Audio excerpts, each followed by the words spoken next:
Patriarchs and Prophets, chapter 20. Joseph in Egypt. Meanwhile, Joseph, with his captors, was on the way to Egypt. As the caravan journeyed southward toward the borders of Canaan, the boy could discern in the distance the hills among which lay his father's tents.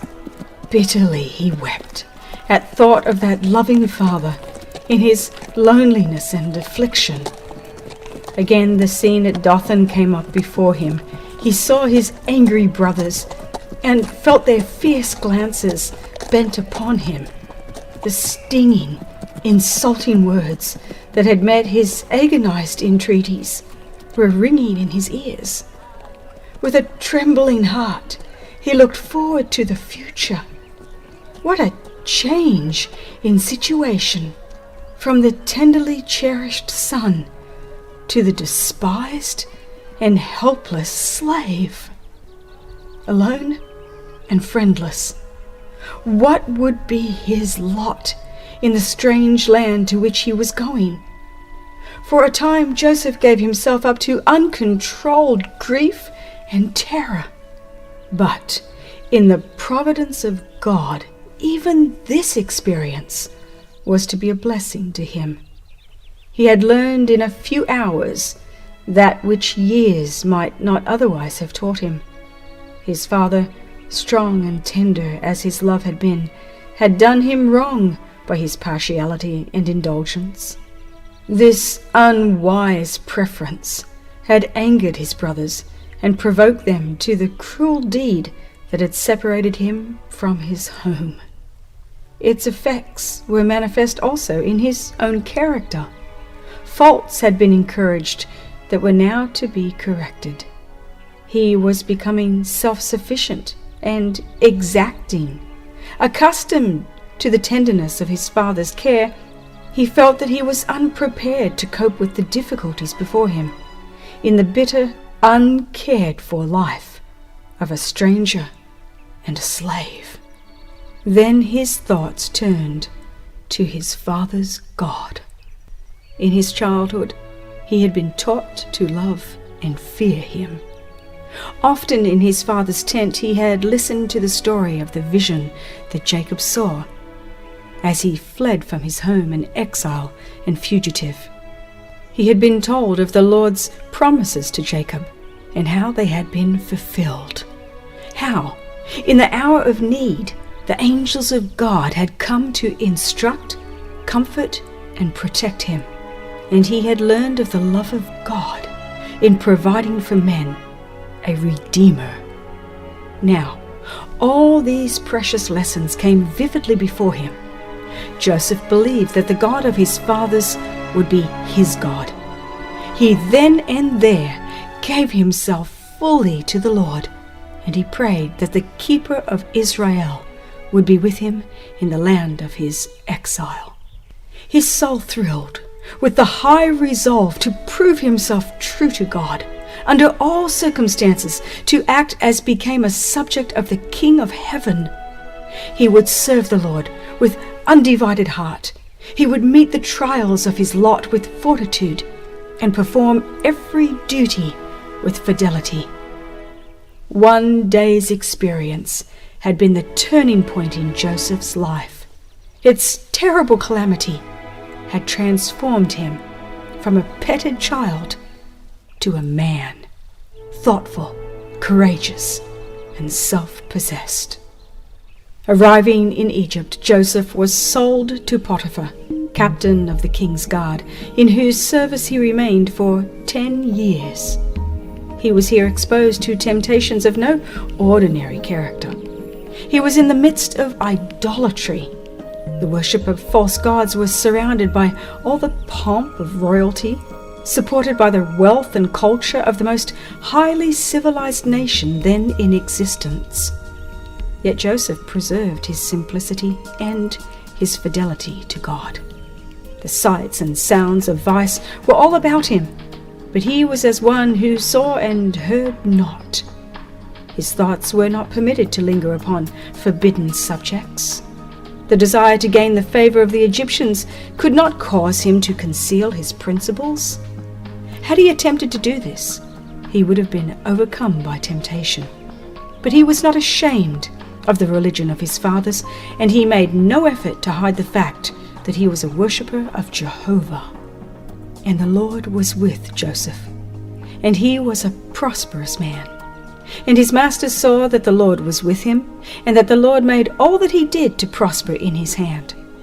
Potiphar's confidence in Joseph increased daily, and he finally promoted him to be his steward, with full control over all his possessions. And he left all that he had in Joseph's hand, and he knew not aught he had, save the bread which he did eat. The marked prosperity which attended everything placed under Joseph's care was not the result of a direct miracle, but his industry, care, and energy were crowned with the divine blessing.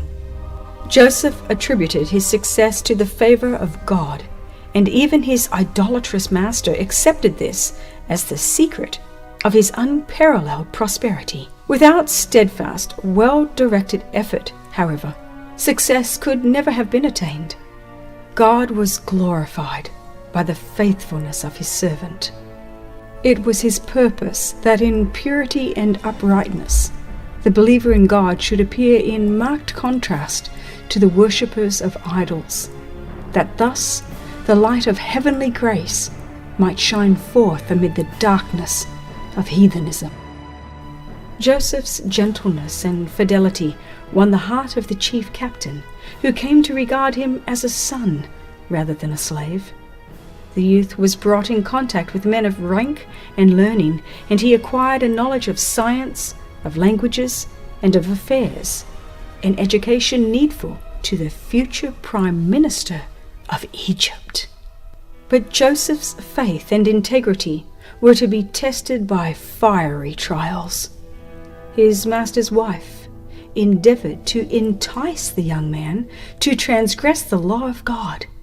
Heretofore he had remained untainted by the corruption teeming in that heathen land.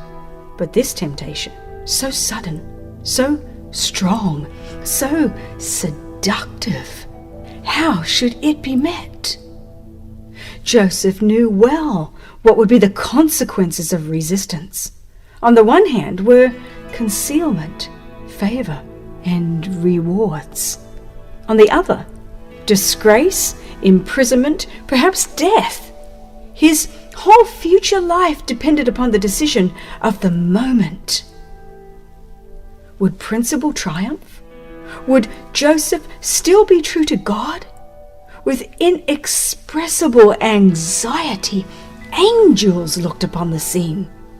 Joseph's answer reveals the power of religious principle. He would not betray the confidence of his master on earth, and whatever the consequences, he would be true to his master in heaven. Under the inspecting eye of God and holy angels, many take liberties of which they would not be guilty in the presence of their fellow men. But Joseph's first thought was of God. How can I do this great wickedness and sin against God? He said. If we were to cherish an habitual impression that God sees and hears all that we do and say, and keeps a faithful record of our words and actions, and that we must meet it all, we would fear to sin. Let the younger ever remember that wherever they are and whatever they do, they are in the presence of God. No part of our conduct escapes observation. We cannot hide our ways from the Most High. Human laws, though sometimes severe, are often transgressed without detection, and hence with impunity. But not so with the law of God. The deepest midnight is no cover for the guilty one. He may think himself alone, but to every deed there is an unseen witness. The very motives of his heart are open to divine inspection. Every act, every word, every thought is as distinctly marked as though there were only one person in the whole world, and the attention of heaven was centered upon him. Joseph suffered for his integrity, for his tempter revenged herself by accusing him of a foul crime and causing him to be thrust into prison. Had Potiphar believed his wife's charge against Joseph, the young Hebrew would have lost his life, but the modesty and uprightness that had uniformly characterized his conduct were proof of his innocence. And yet, to save the reputation of his master's house, he was abandoned to disgrace and bondage. At the first, Joseph was treated with great severity by his jailers. The psalmist says his feet they hurt with fetters. He was laid in chains of iron until the time that his word came to pass. The word of the Lord tried him. But Joseph's real character shines out even in the darkness of the dungeon. He held fast his faith and patience. His years of faithful service had been most cruelly repaid, yet this did not render him morose or distrustful. He had the peace that comes from conscious innocence, and he trusted his case with God. He did not brood upon his own wrongs, but forgot his sorrow in trying to lighten the sorrow of others. He found a work to do, even in the prison. God was preparing him in the school of affliction for greater usefulness, and he did not refuse the needful discipline. In the prison, witnessing the results of oppression and tyranny and the effects of crime, he learned lessons of justice, sympathy, and mercy that prepared him to exercise power with wisdom and compassion. Joseph gradually gained the confidence of the keeper of the prison and was finally entrusted with the charge of all the prisoners.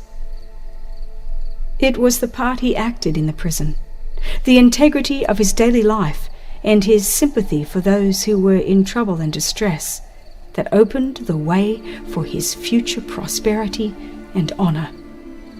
Every ray of light that we shed upon others is reflected upon ourselves.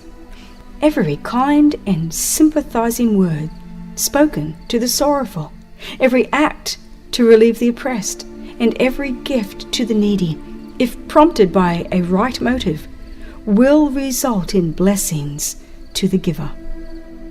The chief baker and chief butler of the king had been cast into prison for some offense, and they came under Joseph's charge. One morning, observing that they appeared very sad, he kindly inquired the cause, and was told that each had a remarkable dream, of which they were anxious to learn the significance. "Do not interpretations belong to God?" said Joseph. "Tell me them, I pray you." As each related his dream, Joseph made known its import. In 3 days the butler was to be reinstated in his position, and give the cup into Pharaoh's hand as before. But the chief baker would be put to death by the king's command. In both cases, the event occurred as foretold. The king's cupbearer had professed the deepest gratitude to Joseph, both for the cheering interpretation of his dream and for many acts of kind attention, and in return the latter referring in a most touching manner to his own unjust captivity, entreated that his case be brought before the king. "Think on me," he said, "when it shall be well with thee, and show kindness, I pray thee, unto me, and make mention of me unto Pharaoh, and bring me out of this house, for indeed I was stolen away out of the land of the Hebrews, and here also I have done nothing that they should put me into the dungeon." The chief butler saw the dream fulfilled in every particular, but when restored to royal favor, he thought no more of his benefactor. For 2 years longer Joseph remained a prisoner. The hope that had been kindled in his heart gradually died out, and to all other trials was added the bitter sting of ingratitude. But a divine hand was about to open the prison gates. The king of Egypt had in one night 2 dreams, apparently pointing to the same event and seeming to foreshadow some great calamity. He could not determine their significance, yet they continued to trouble his mind. The magicians and wise men of his realm could give no interpretation. The king's perplexity and distress increased, and terror spread throughout his palace. The general agitation recalled to the chief butler's mind the circumstances of his own dream. With it came the memory of Joseph and a pang of remorse for his forgetfulness and ingratitude. He at once informed the king how his own dream and that of the chief baker had been interpreted by a Hebrew captive, and how the prediction had been fulfilled. It was humiliating to Pharaoh to turn away from the magicians and wise men of his kingdom, to consult an alien and a slave. But he was ready to accept the lowliest service if his troubled mind might find relief. Joseph was immediately sent for. He put off his prison attire and shaved himself, for his hair had grown long during the period of his disgrace and confinement. He was then conducted to the presence of the king. And Pharaoh said unto Joseph, I have dreamed a dream, and there is none that can interpret it. And I have heard say of thee, that thou canst understand a dream to interpret it. It is not in me. God shall give Pharaoh an answer of peace. Joseph's reply to the king reveals his humility and his faith in God. His modesty disclaims the honor of possessing in himself superior wisdom. It is not in me. God alone can explain these mysteries. Pharaoh then proceeded to relate his dreams. Behold, I stood upon the bank of the river, and behold, there came up out of the river 7 kin, fat-fleshed and well-favored, and they fed in a meadow. And behold, 7 other kin came up after them, poor and very ill-favored and lean-fleshed, such as I never saw in all the land of Egypt for badness. And the lean and the ill-favored kin did eat up the first 7 fat kin. And when they had eaten them up, it could not be known that they had eaten them up, but they were still ill-favored as at the beginning. So I awoke. And I saw in my dream, and behold, 7 ears came up in one stalk, full and good, and behold, 7 ears withered, thin, and blasted with the east wind, sprang up after them, and the thin ears devoured the 7 good ears. And I told this unto the magicians, but there was none that could declare it to me. The dream of Pharaoh is one, said Joseph. God hath showed Pharaoh what he is about to do. There were to be 7 years of great plenty. Field and garden would yield more abundantly than ever before, and this period was to be followed by 7 years of famine. And the plenty shall not be known in the land by reason of that famine following, for it shall be very grievous. The repetition of the dream was evidence both of the certainty and nearness of the fulfillment. Now therefore, he continued, let Pharaoh look out a man discreet and wise, and set him over the land of Egypt. Let Pharaoh do this, and let him appoint officers over the land, and take up the 5th part of the land of Egypt in the 7 plenteous years, and let them gather all the food of those good years that come, and lay up corn under the hand of Pharaoh, and let them keep food in the cities, and that food shall be for store to the land against the 7 years of famine. The interpretation was so reasonable and consistent, and the policy which it recommended was so sound and shrewd, that its correctness could not be doubted. But who was to be entrusted with the execution of the plan? Upon the wisdom of this choice depended the nation's preservation. The king was troubled, For some time, the matter of the appointment was under consideration. Through the chief butler, the monarch had learned of the wisdom and prudence displayed by Joseph in the management of the prison. It was evident that he possessed administrative ability in preeminent degree. The cupbearer, now, filled with self-reproach, endeavored to atone for his former ingratitude by the warmest praise of his benefactor, and further inquiry by the king proved the correctness of his report. In all the realm, Joseph was the only man gifted with wisdom to point out the danger that threatened to the kingdom, and the preparation necessary to meet it. And the king was convinced that he was the one best qualified to execute the plans which he had proposed. It was evident that a divine power was with him, and that there were none among the king's officers of state so well qualified to conduct the affairs of the nation at this crisis.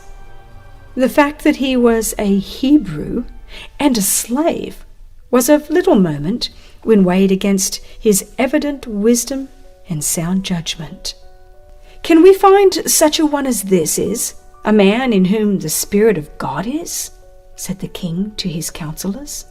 The appointment was decided upon, and to Joseph the astonishing announcement was made. Forasmuch as God hath showed thee all this, there is none so discreet and wise as thou art. Thou shalt be over my house, and according unto thy word shall all my people be ruled. Only in the throne will I be greater than thou. The king proceeded to invest Joseph with the insignia of his high office. And Pharaoh took off his ring from his hand, and put it upon Joseph's hand, and arrayed him in vestures of fine linen, and put a gold chain about his neck, and he made him to ride in the second chariot which he had, and they cried before him, Bow the knee. He made him lord of his house, and ruler of all his substance, to bind his princes at his pleasure, and teach his senators wisdom. From the dungeon, Joseph was exalted to be ruler over all the land of Egypt. It was a position of high honor, yet it was beset with difficulty and peril. One cannot stand upon a lofty height without danger. As the tempest leaves unharmed the lowly flower of the valley, while it uproots the stately tree upon the mountain top, so those who have maintained their integrity in humble life may be dragged down to the pit by the temptations that assail worldly success and honor. But Joseph's character bore the test alike of adversity and prosperity. The same fidelity to God was manifest when he stood in the palace of the Pharaohs as when in a prisoner's cell.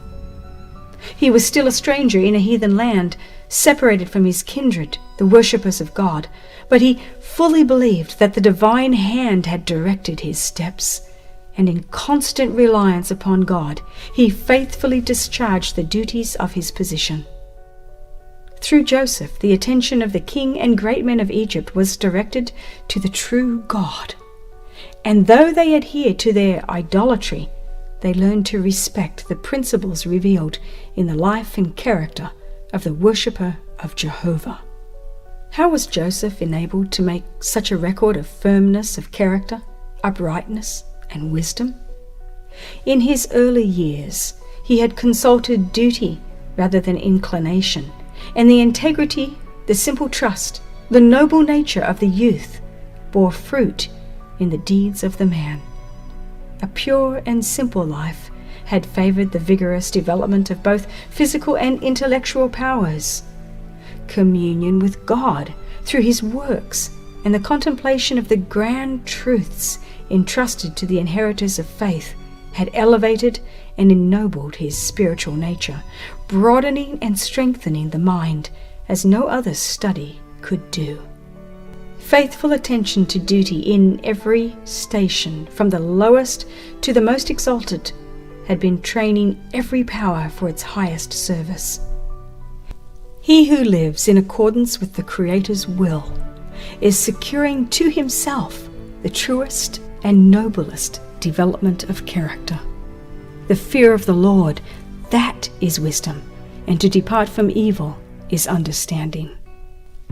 There are few who realize the influence of the little things of life upon the development of character. Nothing with which we have to do is really small. The varied circumstances that we meet day by day are designed to test our faithfulness and to qualify us for greater trusts. By adherence to principle in the transactions of ordinary life, the mind becomes accustomed to hold the claims of duty above those of pleasure and inclination. Minds thus disciplined are not wavering between right and wrong, like the reed trembling in the wind. They are loyal to duty because they have trained themselves to habits of fidelity and truth. By faithfulness in that which is least, they acquire strength to be faithful in greater matters. An upright character is of greater worth than the gold of Ophir.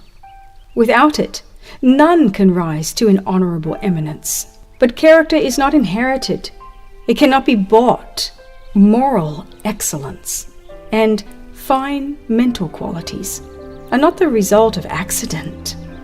The most precious gifts are of no value unless they are improved.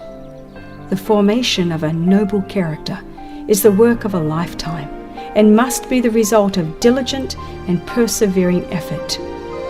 God gives opportunities.